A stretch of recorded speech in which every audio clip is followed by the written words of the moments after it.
मैं और मेरे 3 दोस्त हम चारों एक रोड ट्रिप पर जा रहे थे। यह ट्रिप करीब 16 घंटे की होने वाली थी और क्योंकि हम चारों को ड्राइविंग करना आता था इसीलिए हम ड्राइवर की सीट स्विच मारते थे। करीब 13 घंटे ड्राइव करने के बाद अब रात के 1:30 बजे हुए थे और हम सब अब थोड़े थक चुके थे, इसीलिए अब हमें विश्राम करने की ज़रूरत थी। लेकिन हमें थोड़ा एडवेंचर चाहिए था, इसलिए हमने सोचा कि हम होटल में नहीं रुकेंगे बल्कि एक रूरल से गांव में जाएंगे और वहां पर जाके थोड़ी मदद मांग लेंगे।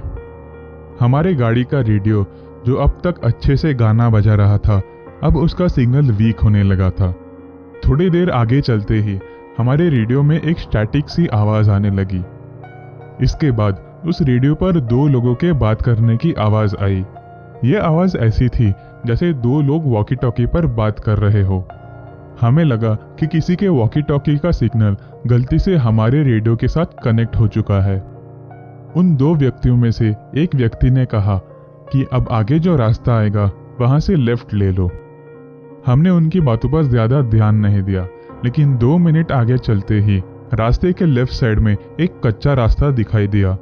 उस रास्ते के साइड में एक बोर्ड लगा हुआ था, लेकिन वह बोर्ड पे कुछ लिखा हुआ नहीं था, बल्कि उस बोर्ड के ऊपर लकड़ियों की पट्टियां लगाई गई थी। हमने उस बोर्ड के वहीं गाड़ी रुकाई और थोड़ा आसपास नजर घुमाया। उस कच्चे रास्ते पर कोई स्ट्रीट लाइट नहीं थी, लेकिन थोड़े ही दूर हमें थोड़ी बहुत रोशनी नजर आई। मेरे दोस्त ने कार के ऊपर चढ़कर देखा तो उसे कुछ घर दिखाई दिए। हमने सोचा कि क्योंकि हमें एडवेंचर करना ही है तो हम उस एरिया को थोड़ा विजिट करके आते हैं। हम गाड़ी में बैठे और उस गांव की तरफ बढ़ने लगे। हम जैसे ही उस गांव के करीब पहुंच रहे थे, हमारे रेडियो की आवाज़ धीरे धीरे बढ़ रही थी।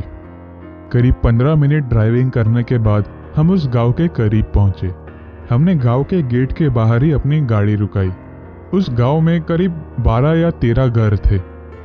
इसके बाद हमारे कार के रेडियो में जिसमें पहले 2 लोगों की आवाज़ें आ रही थी, वह आवाज़ अब और भी ज़्यादा भयानक हो गई। वह आवाज़ ऐसी थी जैसे मानो 100 लोग एक साथ बात कर रहे हो। यह आवाज़ करीब 1 मिनट तक आई। उसके बाद रेडियो शांत हो गया, लेकिन कुछ सेकंड बाद ही ऐसी आवाज़ आई जैसे कोई स्टील की थाली जोर जोर से पटक रहा हो। इसके बाद रेडियो के अंदर से करीब 4-5 लोग एक साथ एकदम जोर से चीखे।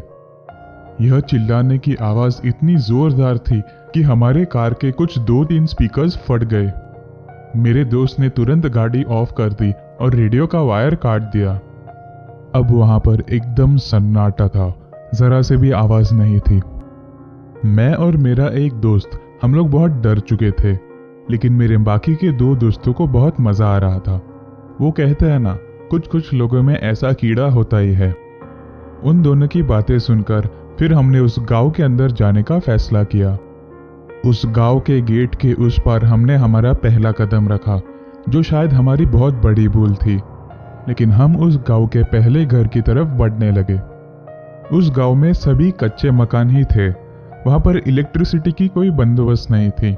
सभी घरों में सिर्फ एक दिया ही जल रहा था। जो घर हमें पहला दिखाई दिया, हम उस घर की तरफ बढ़ने लगे। जैसे ही हम उस घर के पास पहुंचे, उस घर के दरवाजे में से ही कुछ पानी जैसा बाहर की तरफ बह रहा था। हमने करीब से देखा तो वह पानी नहीं बल्कि खून था। वह खून की धारा ने बाहर बहकर घर के बगल में एक छोटा सा खून का तालाब बना दिया था। उस तालाब में ज्यादातर खून सूख चुका था। उस खून के तालाब के बगल में ही एक बड़ा सा घना पेड़ उगा हुआ था। इससे पहले कि हम चारों लोग कुछ समझ पाते, हमने उस पेड़ के पीछे एक व्यक्ति का सर देखा, जो झांकते हुए हमारी तरफ ही देख रहा था। जैसे ही हमारी नजर उस व्यक्ति पर पड़ी, तो वह व्यक्ति पेड़ के पीछे से बाहर निकला। उसका पूरा शरीर देखकर हमारी आंखों की पुतलियां बड़ी हो गई। हमारी हार्ट बीट तेज होने लगी और हमें ये रियलाइज हुआ कि वह कोई व्यक्ति नहीं था। पैर से लेके सर तक उसके शरीर पर कोई भी कपड़ा नहीं था। उसके शरीर पर कोई बाल भी नहीं थे। थोड़ा नजदीक से देखने से पता चला कि बाल तो छोड़ो, उसके शरीर पर कोई चमड़ी भी नहीं थी। उसकी लाल लाल मांसपेशियां और मसल्स हमें साफ साफ दिखाई दे रहे थे। उसका चेहरा बहुत ही भयानक था। उसके चेहरे के आंखों की जगह पर 2 बड़े बड़े गड्ढे थे। उसके चेहरे पर जो मांसपेशियां थी वह सब सूख कर उसकी हड्डियों के साथ चिपक चुकी थी। उसने जैसे ही अपना पहला कदम आगे बढ़ाया तो उसका सर अचानक से लूज हो गया और उसके गले से छाती की तरफ लटकने लगा। उसके हर एक कदम से उसका सर उसकी छाती से दाएं बाएं झूलने लगा। वह हमसे करीब 15 फुट दूर था और बहुत धीरे धीरे आगे बढ़ रहा था। मेरे एक दोस्त ने मूर्खता दिखाकर उसकी फोटो खींचने की कोशिश की। फोटो खींचने के तुरंत बाद मेरे दोस्त की आंखों से खून निकलने लगा और वह जोर जोर से हांफने लगा। हमने डिसाइड किया कि यहाँ से निकलना ही ठीक रहेगा, इसलिए हम चारों वहां से भागकर अपनी कार में बैठे। कार फटाफट शुरू की और उस गांव से जितना हो सके उतना दूर पहुंचने की कोशिश की। कुछ 1 घंटे बाद हम हाईवे के करीब पहुंच गए और हमें एक होटल मिल गई और उसी होटल में हमने बाकी की रात गुजारने का सोचा। दूसरे ही दिन हमने हमारा रोड ट्रिप कैंसिल कर दिया और हम सब ने घर वापस लौटने का फैसला किया। घर पहुंचते ही स्टार्टिंग के 3-4 दिन तक कुछ नहीं हुआ, लेकिन 5वें दिन मुझे एक दोस्त का फोन आया और उसने बताया कि वह दोस्त जो फोटो खींचने की कोशिश कर रहा था उसकी अचानक से मृत्यु हो चुकी है। उसके ठीक 5 दिन बाद यह दोस्त भी चल बसा। तो मेरे दोनों दोस्त जिनको उस गांव के अंदर जाके एडवेंचर करना था वह दोनों अब मर चुके थे। अब हम 2 ही दोस्त बचे थे जो उस रात गांव के अंदर जाने से मना कर रहे थे। मैंने इंटरनेट पर थोड़ा सर्च किया तो मुझे पता चला कि वह कोई जिन हो सकता है। उस घटना के ठीक 15 दिन बाद मेरे घर के शीशे में मुझे वह बिना चमड़ी वाला जिन फिर से दिखाई दिया।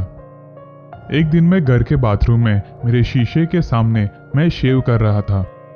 मेरी 6 साल की बच्ची उस बाथरूम में आई और मुझे वह शीशे में भी दिखाई दी। उसके चेहरे पर एक प्यारी सी हंसी थी जो 2 सेकंड बाद एक रोते हुए चेहरे में बदल गई।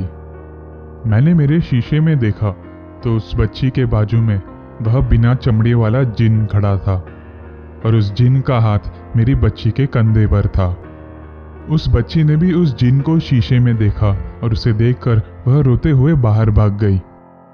उस दिन मैंने मेरे घर के सारे शीशे हटवा दिए और आज तक मैं कभी मेरे घर में शीशा इस्तेमाल नहीं करता।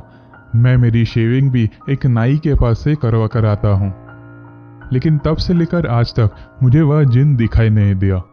शायद से उसने मुझे बख्श दिया क्योंकि मैंने उसको उस रात उसका मजाक न उड़ाते हुए उसे इज्जत दी थी। मेरे साथ उस तीसरे दोस्त को भी उस जिन ने बख्श दिया होगा, लेकिन शायद ये कोइंसिडेंस ही है कि वह एक दूसरे कार एक्सीडेंट में मारा गया।